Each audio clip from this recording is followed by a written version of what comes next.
morning. Hi, my name is Karen Taber. I'm 66 years young.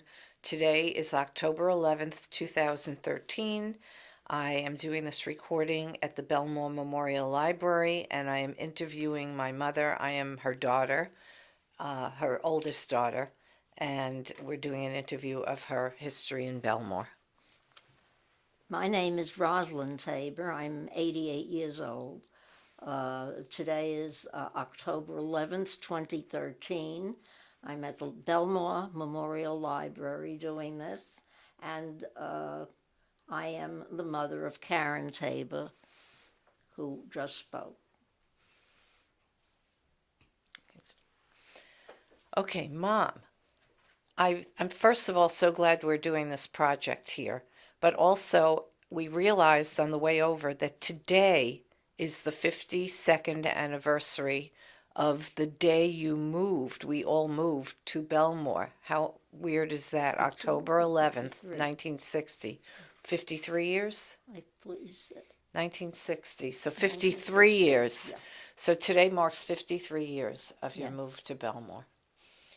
So we don't have to say how long you lived in Bellmore because we just did. But why did you come to live in Bellmore? Well, we lived in Brooklyn, New York. That's where I had lived my entire life, actually, up until then. And my husband your father had just come home from the service. He was discharged from. He was a veteran of World War II, and was away for 2 years, and I had no idea of where he was during the 2 years. That's the way it was in those days. And we were living at my mother's house, where I had been living. My sister was living there initially during the war, and so that everybody had to start finding their own quarters. We moved to an apartment house in another part of Brooklyn that was exclusively for veterans of World War II. So every tenant had to have a child. They had to be married, a child, and would be able to get an apartment there. And we lived there for 10 years. And then we felt we wanted to go on, and we visited some people out in Long Island, and we thought that's where we would like to relocate to if we could.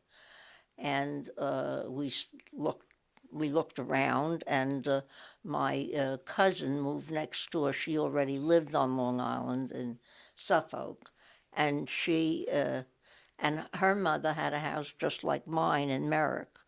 So we visited them when we were looking, and we were kind of disappointed we weren't able to find anything in our price range, and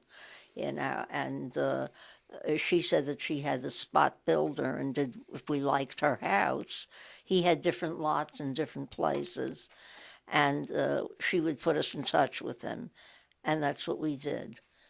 And we were ready to give up and go back to Brooklyn because it was an ordeal. And we went, and at Merrick Road there were houses, and as we went down South St. Mark's Avenue, we came to an area where the houses were kind of they weren't beyond that. There was a mud road, and that's where we bought the property. And my cousin decided to move in from Suffolk County and buy the property right next to ours, so that we would be living next door to one another. And this builder put the two houses up. We decided who would be on the corner, who would be on the inside street. And as I said, it was a dirt road, but there were two little houses across the street, and one larger house next door to us, who the man who built it, John Heisman, he built it brick. It wasn't brick, but he built the house piece by piece himself, and he had 4 daughters, I remember. And That was interesting.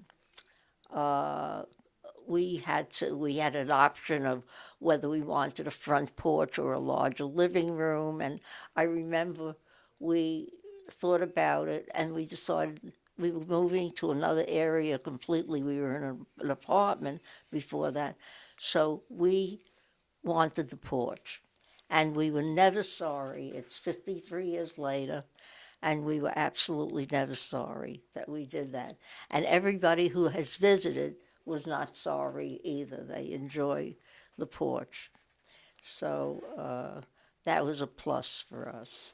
And my cousin eventually moved. She lived at the corner, and she went to an apartment, and then she eventually moved to Florida. And we remain, and as you see, I wish your father was still with us, Karen, So but why? he, and it was a wonderful journey. Okay. Well, how did this compare? Moving to Bellmore and this dirt road and the people different compared to your growing up and living in Brooklyn all that time.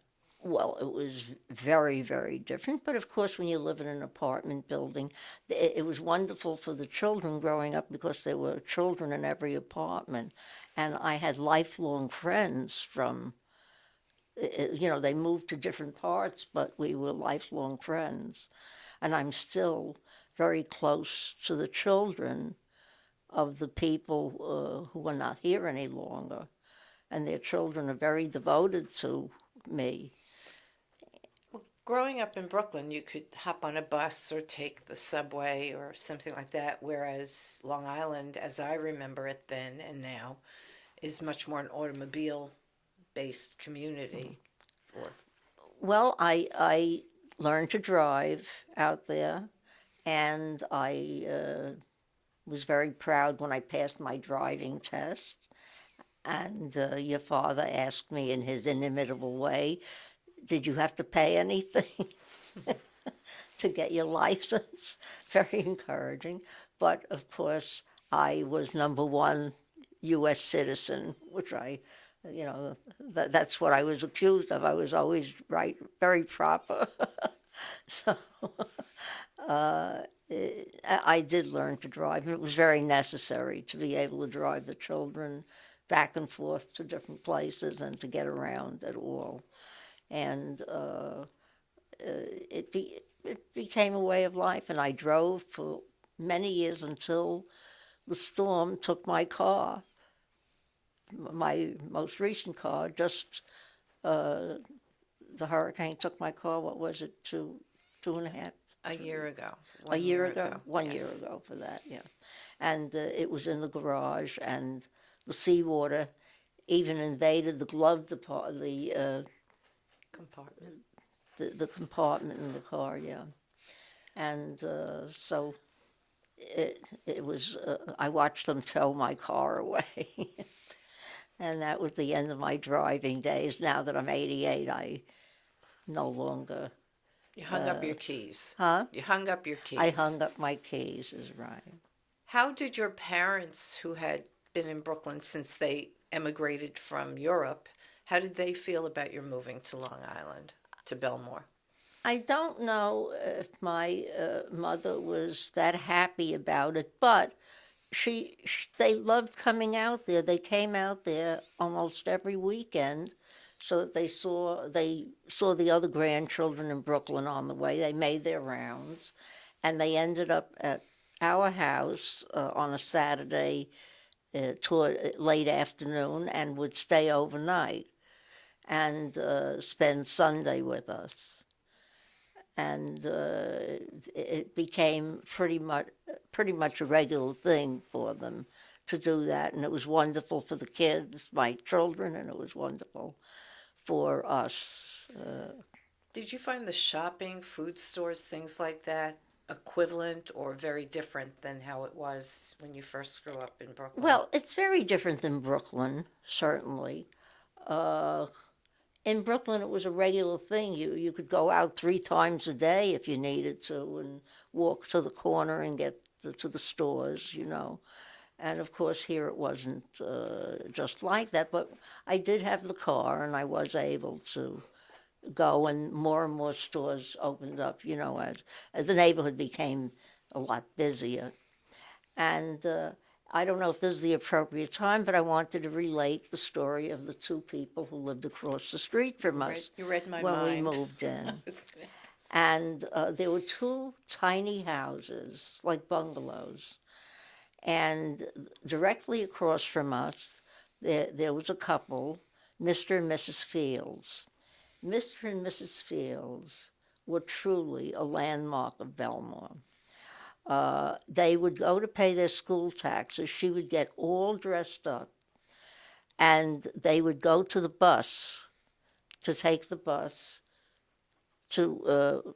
I don't even remember where they had to go, but they knew. How old were they? And they were 90 years old. Well, she was probably 90. He was 92, and he also. It was quite humorous. He was waiting outside one day and shoveling snow. He shoveled snow when he was 92. And Karen, your father, went across and said, Willett, his name was Willett Fields. Willett, why are you shoveling the snow? He says he's waiting for the Earl man. So he said, you don't have Earl. What, you waiting for the Earl man? He said, yeah.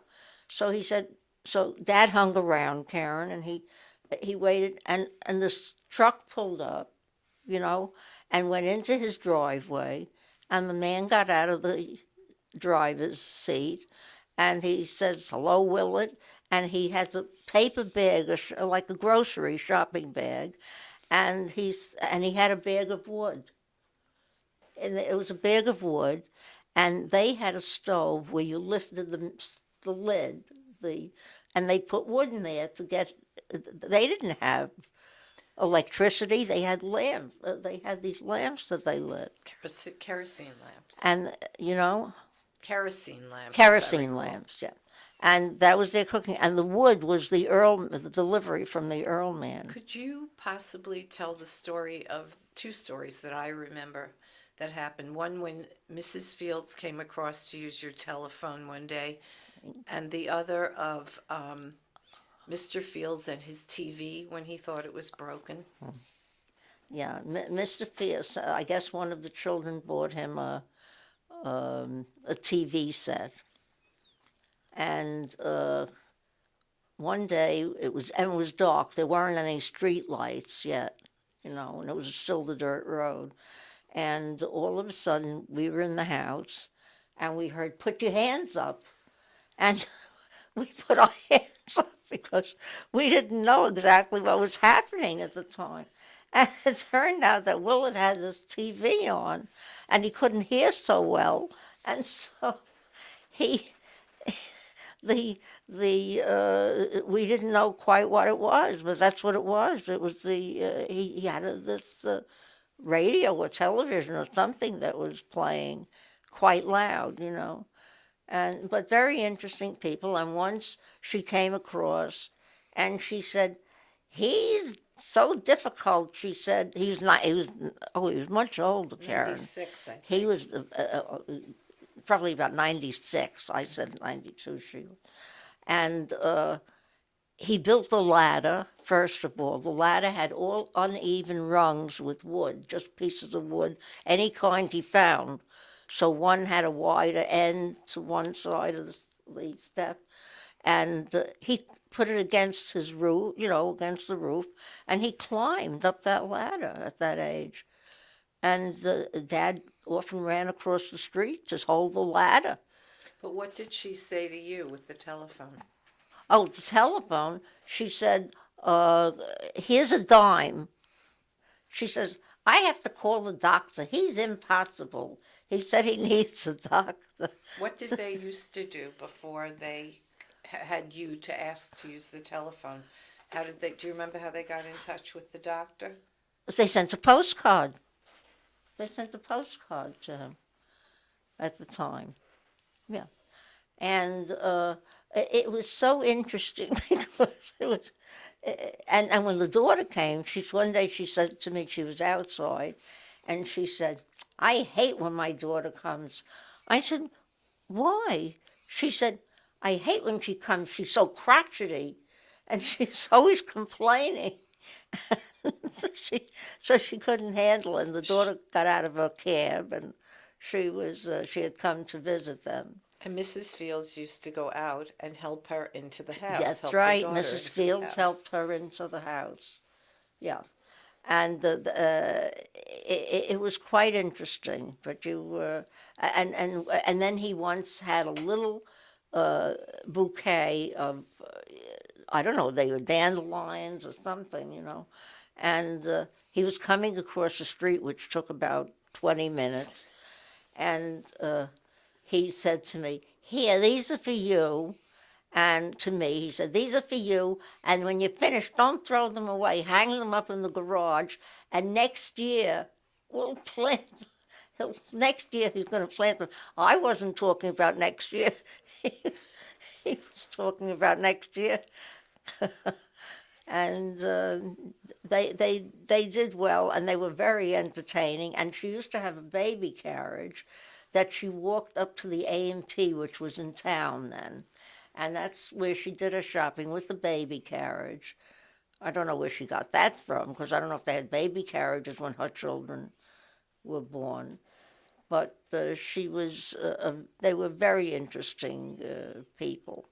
And sadly, all nice things come to an end, and she just she passed away before he did. Do you remember when that was? Do you remember around what year Uh, or around how many years ago? oh, it was long ago, but they were there. We were there a few years with them. They were well close to, and then he didn't last that long after that. But he was already about 98, at the time.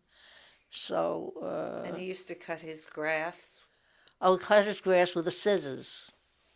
Yeah, he cut the grass. He laid out on the ground and he cut it with the scissors. And the dandelions that he brought me were from his garden. They were quite interesting characters, It as was I recall. wonderful. It was an experience that you'd never have anywhere else. So, Mom, you mentioned about how Mrs. Fields walked to the A&P. Do you remember some of the other stores that were in early Bellmore that aren't there anymore? No, there's a hardware store that was there when we got there that I don't know if the same people owned it, but I think it's a still family, there. Wineman's. Yeah. But there was another store up on Merrick Road, a supermarket. Do you remember? I don't know if there was an A&P. In town there was an A&P, and the stores on Merrick Road were not. You didn't have a string of stores as you have now. There was a Hills and there was a Bohacks, Hills, little Bohacks. Bohacks, right? Do you remember those stores at all? Yes, yes, I do. Okay. But you didn't have the choices you have now of anything. What if anything, do you most miss about the way it used to be?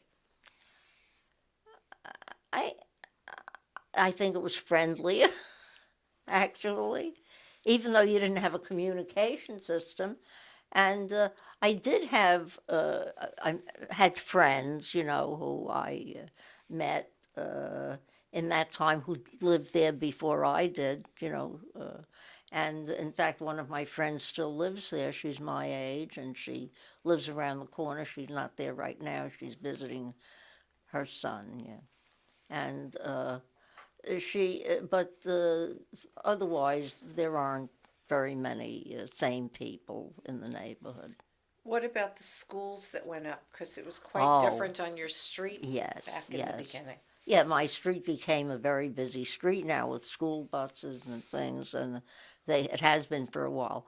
But I remember that I went with a friend to vote on the school, whether they should build a school down the street, because it's about 4 or 5 blocks Are you down. talking about the elementary Yes. school or Kennedy High School? No, the elementary school went up first. Reinhardt. Reinhardt. And that was Susan went there. My younger daughter, who's 62, went there in her last year of elementary school. She went in there because it was near our home. And it became a busy street with buses, school buses. And then they put up the high school, Kennedy High School. And that's a little drop further down. And that became a very busy, and then became a very busy area. I always felt that I was instrumental in getting the traffic light on Merrick Road and South St. Mark's Avenue because I kind of petitioned and campaigned for it. And I imagine by now it would have had to go up anyway with all the school buses and everything, but at the time they did put up that traffic light. Go ahead. Okay, Mom, so you made reference to the traffic light at Merrick Road. I remember a particular incident I'd like you to elaborate a little when we had that huge blackout in 1965 on the whole East Coast, and Dad was instrumental in doing something up by that traffic light and on Merrick Road. Do you recall what it was? Oh, directing traffic. No, well, he was number one. He was the model citizen, and he did everything to help people. I remember him running a block to see. He saw somebody fall, and he went to pick them up and give them first aid. That's just who he was. How did he know the first aid? Oh, well, from the Army. Actually, he was a medic on the field in World War II. So he was always on the spot.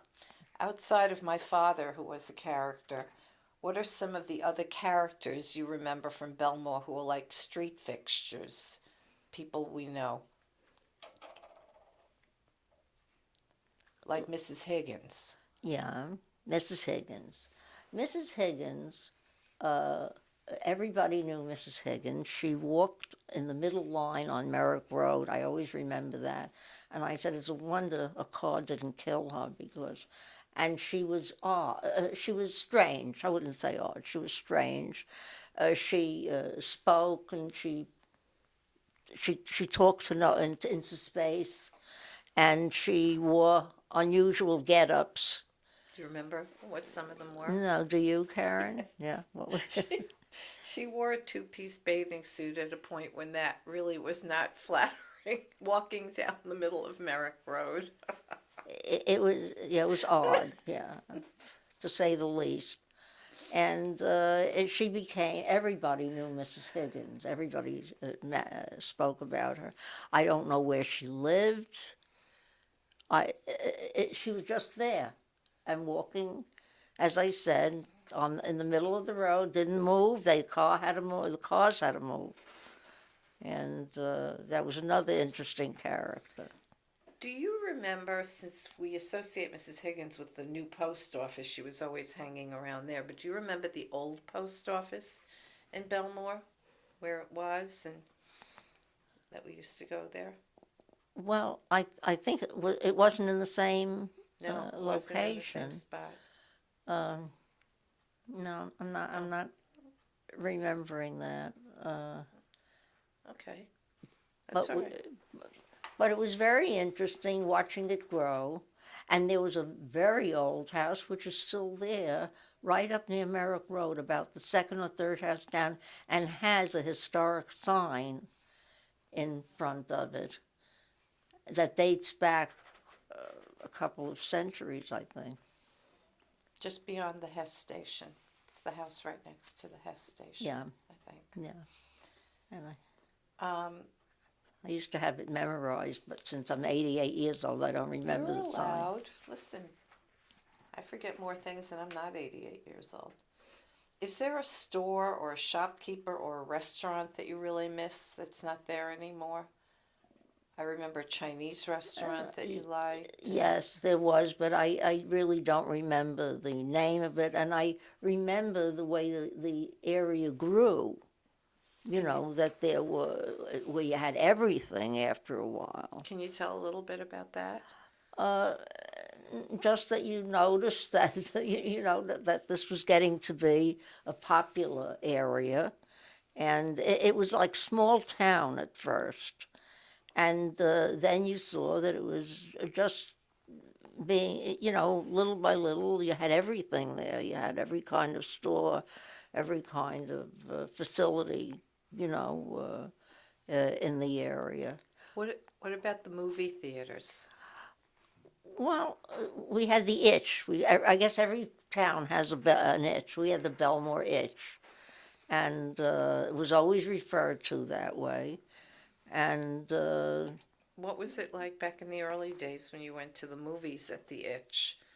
How were the tickets bought and the candy and things like no, that? the same person that sold the ticket ran to clip the ticket in the back, to let you in to go to the seats.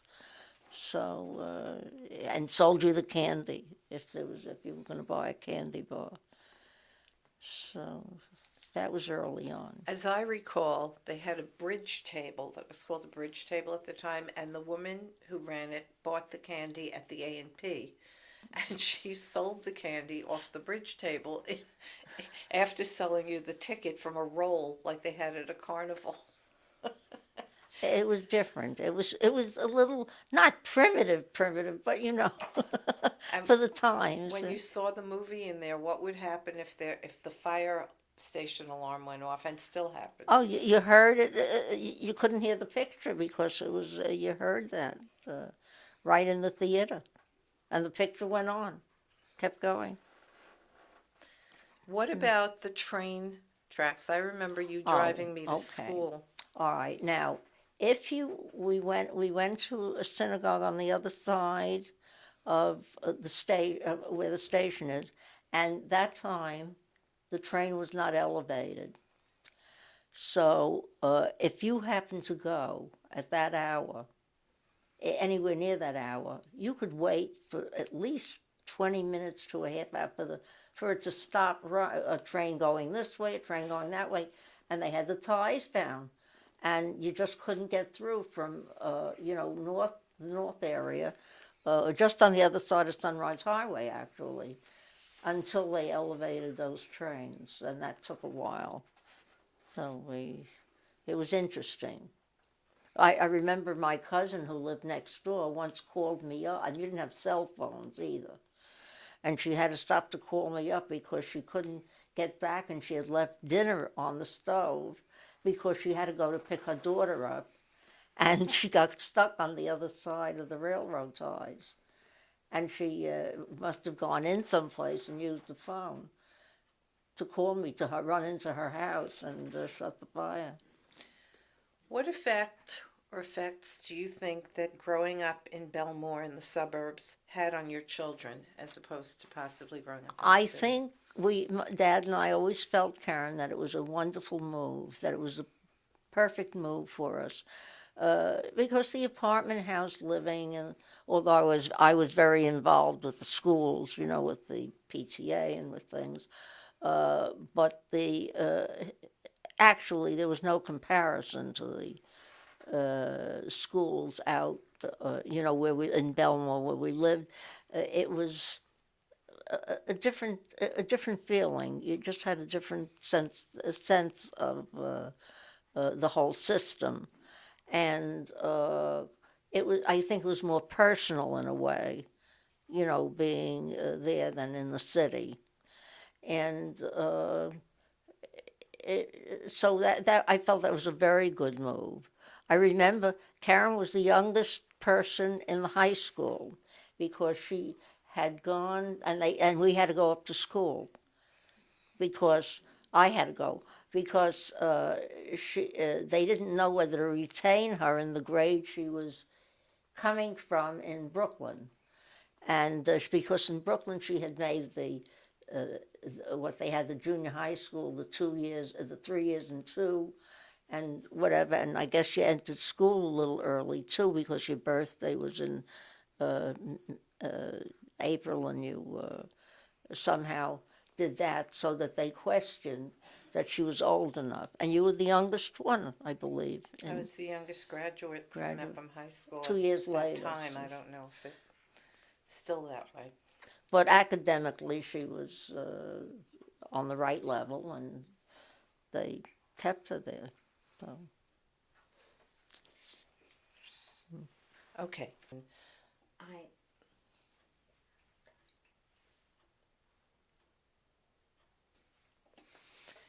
I wanted to talk a little bit about Superstorm Sandy, which is coming up on its first anniversary and did so much devastation to Bellmore and many other areas in where near where we live. Um, and you had many of the memories about which you've spoken housed in your basement, which took in 4.5 feet of water. Uh, did you struggle with the decision to stay in your house or to evacuate? Well, I would have struggled with it. My children didn't even give me that opportunity. They felt I shouldn't be in the house. They didn't know when this destruction and where it would end. And my basement was already flooding, and the grounds around the house, and it was devastating. And I believe the electricity was off, and just everything was haywire. Nothing was working, and it was something in the 53 years that I lived out there I had not experienced, and happily so, because one of the it was the most unpleasant, I would say, of things of that nature where there was destruction. And it was, as we know, I thought I was going to a friend's house. My children thought I should be shipped off, and I thought I was going for 2 days, and I was away a month, if I'm not mistaken, because I couldn't come home. Uh, it just went from bad to worse. What was the most challenging part of the storm and its aftermath? I think I think at my age, I think what really hit me hard was losing a lot of my memories. Not my memory itself, but all the things associated with my memories, because we kept a great many things downstairs. We had a finished basement that we used extensively over the years for family gatherings, and the girls had their friends and parties down there, and it was especially nice. And we had a closet with clothes with heavy coats, and we had all kinds of picture albums down there. And my husband was a cake baker and made many masterpiece cakes, and those were some of the pictures that were in the albums. And you can't cry about that, it's not people, it's things, and you have to get over it. And of course, I have been doing that. And Dad had finished that basement himself. He had help from a couple of neighbors. Mm-hmm. And yes, he did the ceiling and the floor and the everything. And then we had a little office there, and of course everything drowned in there as well. And in fact, I think my father's typewriter, his electric typewriter, was down there, and it worked. I used to be so proud that you could get it to work. And it was really an ancient piece, and that was gone as well. So it's best not to think about the things that were gone, because you can't bring them back. And like I said, when you lose people, it's much worse. What issues from the storm are you still living with, that you're still dealing with? Well, I was fortunate that Karen was instrumental in following up a lot of things, and getting on the phone and calling and getting people to work. It was at a premium to get groups to work there and to get to the right people, and to get honorable people to work there. That was a very big thing, because we had some experiences that weren't so good. And fortunately, I ended up with a very nice group of people. and they have been working and are close to finished now. But it was a long ordeal, and everything is brand new because there was nothing left in my basement. Nothing. Sometimes I want to go for something, that's there, and then I remember that I don't have it anymore. So it's hard to lose old things as well. And but like I said, there's nothing you can do about it. So you have to say that's the way it is. And I'm trying to do just that. With each thing that I think I'm gonna, I said, oh, I have that, and then I say, no, I don't have it anymore. What do you think have been your great strengths in dealing with this and other crises? Uh, I think I found out that I have it as strength. I really did. I didn't know that I had the kind of strength that I've had to have to really to survive and be able to carry on. Not so much survive as to carry on and have some quality of life a little bit, with my family, and I'm grateful for that because there's no point in looking back. You can't. And like I said, you could, and I'm grateful for the good years I had. I had many good years. I had a really good life, and I'm happy about that. You've seen a lot of changes in the town and in the world in Yes. your years and in the 5+ decades that you've lived in Bellmore. What's been positive? What's been negative in your estimation? I'll tell you, I generally, as you know, Karen, I generally look at the positive side. That's who I am, and I always try to do that.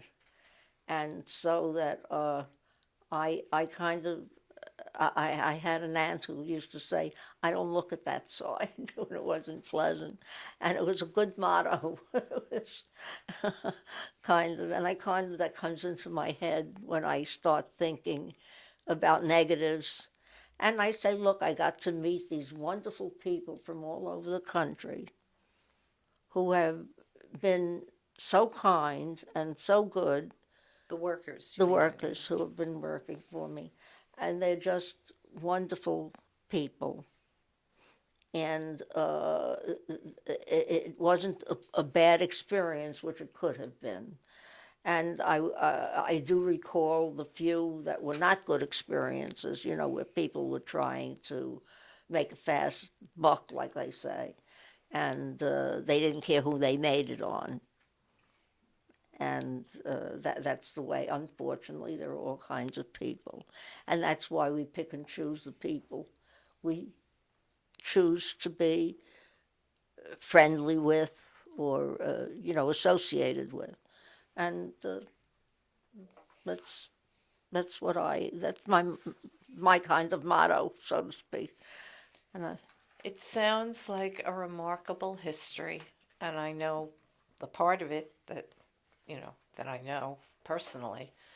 But what do you think might be your personal legacy, yours and Dad's? What will be left behind that you most remember? well, first I feel that we lived our lives well. We didn't have things on our conscience that we shouldn't have done. That we shouldn't have done. I would say, we were good to people. We got along well with everybody. And never felt the need to ostracize anybody. It just wasn't us. And I'm grateful that that's the way we lived our lives. We and made it worthwhile because life goes by very quickly, especially when you're looking back. 53 years in Bellmore today. Yes, isn't it's really interesting. I never stopped to think about that, but of course it is. And they were good years. They really were. We made some wonderful friends there. We had, and they're disappearing because they're in my age group, and you have to kind of strengthen yourself toward that end because that's life. the cycle of life, and you have to deal with it. How do you feel about having done this project and having this immortalize you in some way? Uh, I think on the one hand, I say, well, maybe I'm not the person for it. And on the other hand, I say, why not? I think, I think that if anybody can derive anything, any benefit from it, I would be delighted. Is there anything else you'd like to say or add? Hmm? Is there anything else you'd like to say or add? No, just that it's been, as your father used to say, it's been a good trip through life.